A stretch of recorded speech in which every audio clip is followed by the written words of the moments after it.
Imagine walking down the street with a baby in the stroller and a toddler holding your hand.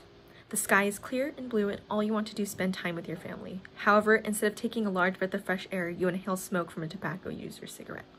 The fight for and against smoking in public spaces such as sidewalks is a long battle starting almost 3 decades ago in 1995 in the US.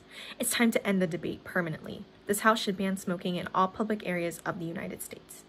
To enhance the clarity of the argument, I will begin to define some of the important terms that will be used.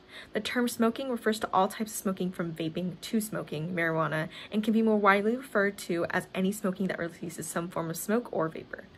The term public areas can be defined as any space that is accessible to any member of the community, including, but not limited to, sidewalks, public parks, public recreational centers, streets, outside shops and stores, public spaces not authorized as a smoking zone, etc.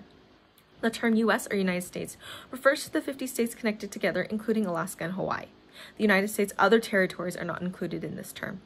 Moving forward, this resolution presents itself as a policy that will benefit the general community of non-smokers that make up around 85% of the United States population. There are quite a few reasons behind banning smoking in all public spaces, and I will briefly preview a few of them here. In a nutshell, secondhand smoke from all forms of smoking are proven to negatively affect the well-being of surrounding civilians. Smoking in public influences those civilians to start smoking, and smoking in public leads to negative effects on the environment. Starting off with the point of public health, the effects of tobacco are proven to harm not just the smoker, but the people inhaling the smoke nearby.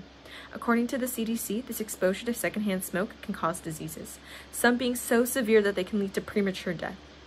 In some earlier studies done by the CDC, there was a clear correlative relationship between new smoke-free laws and the number of cardiac events in hospitals. These studies proved that more smoke-free laws led to the number of cardiac methods of smoking, such as cardiac patients, to decrease. The list doesn't stop at only tobacco, though. Studies prove that other methods of smoking, such as smoking marijuana or vaping, can lead to similar effects in terms of secondhand smoke as tobacco. The compounds found in both e-cigarettes and marijuana are similar to those in tobacco. Alongside the negative effects on health that smoking provides, it also negatively impacts healthcare. According to the editor-in-chief of Connect Us Fund, a higher number of smokers in particular cities leads to higher costs of healthcare, where, in contrast, cities with restrictive smoking laws saw lower healthcare costs. This moves on to the public influence of smoking. Looking toward the teenage population, smoking anything can be seen as cool and popular. Other adults and teenagers publicly displaying smoking habits can heavily impact how the younger generation views smoking. In fact, smoking is such an integral part in teen culture that 23.6% of high school students use some form of tobacco smoking product. Studies show that seeing other people on the sidewalk and in other public spaces, smoking was a catalyst for the curiosity of trying tobacco smoking products. The last idea points to the negative impact of smoking on the environment. From air pollution to excessive energy consumption, the act of smoking can harm more than just people. If a ban were to be placed on smoking in public areas, there will be reduced waste because it will restrict the number of cigarette butts thrown into the street that will eventually make it into the water system.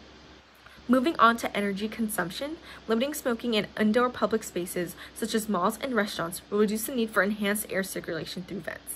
This transitions smoothly to cleaner food preparation spaces because restricted smoking means less toxic waste reaching workspaces and a cleaner source of food for the community. The wildlife of the environment is impacted as well. Discarded cigarette butts and vape pens are often consumed by birds and other animals, which can negatively affect their health.